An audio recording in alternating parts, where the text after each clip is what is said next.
morning, Julian Hill. Thank you so much for being with us. Terrific to be with you. Congratulations on your promotion. Oh, thank you. Assistant Minister.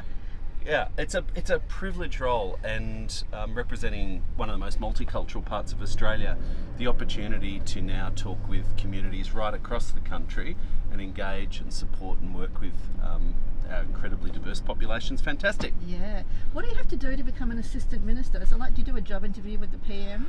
No, the Prime Minister chooses Assistant Ministers. So, depending on what time of day you ask people, you've either been really, really good or really, really bad. But you feel like you've been really, really good to get the portfolio of citizenship and... I feel like I've lucked out. It's things that I've thought about and talked about in my time in the Parliament. Migration, citizenship and national identity, but particularly how we make sure that people, whatever their background, however long they've been in Australia, as Australians, that they get a fair crack at life here and that they've got the right to fully participate in our society and that they get a fair access regime to government services. Yep, really important to all of our customers and communities. Indeed. Too. Is there a portfolio that you would hate to have? Probably, but it would be impolitic to say so. Yeah, but no one's going to see this. Yeah. Tell us who you think is going to win the next federal election. I think the government will be re-elected, yep.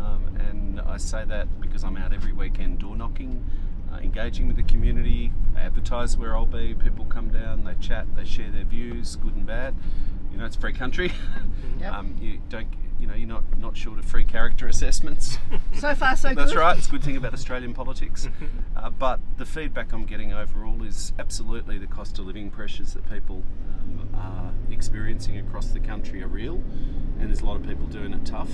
But inflation's coming down. People understand, particularly when you talk through with them, that the government's struck a balance about helping people through the tax cuts, the energy rebates, but doing things which don't put upwards pressure on inflation. And I also think that the contrast, perhaps with the alternatives that are on offer when an election comes around, will be in our favour. All right. It might be best to say that you don't think that you'll win because, going in as the underdog. Have you thought about that? Well, yeah, that's a school of thought, but, for better or worse, I tend to answer questions directly. Good, because I've got some more for you. Okay. Let's talk about road trips because that's what this bus is doing at the moment. So we left Ipswich in Queensland, which is our northernmost site, a couple of weeks ago. Yep. We'll land in Victoria end of next week, start of the week after that, where we have our big 50th birthday celebration. If you were just staying on the bus with us, and I'm not saying we are going to kidnap you, but if you were staying on the bus with us, what would be your contribution to the sing-along playlist? Any track from the last 50 years? Yeah, sorry, my mind just went to, oh dear, you haven't met the Chief Whip, and what happens if I'm not back in the building by the time the bells ring? We could think of a special song. Yeah, that's right. But what would your musical choice be? So as I said, I answer questions directly, and I can also not answer a question. So I'm going to do both in one answer. Beautiful. I'm a real nerd, and I listen to podcasts. And it's generally the fight when I'm on a car trip with my daughter or family or others that they want to listen to music, and I'll put up with a bit of the music, and then I'll say, yeah, but can we listen to a podcast? Because I like the words. All right, I'm not a visual let's get person. Julian back straight away. He's not staying on the bus. That's right. What about a road trip snack? What's your go-to snack? Well, generally between stops, I'll wrestle with the chocolate cream eclair because there's always a good country bakery. Nice. Yep. I do like the cream. And my guilty pleasure are burger rings. Oh, okay. I'm more of a cheese girl myself. I know. I'll hoover up the cheesels. Okay, all right. I mean, equal opportunity here, but burger rings. And who would you want on the bus with you? Who would be your favourite peeps for a road trip? Well, you. Of course. Yeah, indeed. You've got a lovely purple boa thing going on. There you go. Who would be my favourite peeps? That's a tricky question. I like lots of different people. But look, my daughter is actually good for a road trip. She and I do like road trips. We've been doing that since she was little. We used to, when she was little, go down to Warrnambool to the Fun for Kids Festival and get out into the regions and stay at daggy motels and go camping and things. These days, she has a view that I still have to pay for a holiday for her once a year where we go away. She's 28 now, but she says that rule still applies. So yeah, she's pretty good to go on a road trip with. of each. Gough Whitlam opened our first site 50 years ago. Is there something you would say to our staff of 1,500 employees and 200 volunteers about the work we do? That's a lot of staff. Yeah.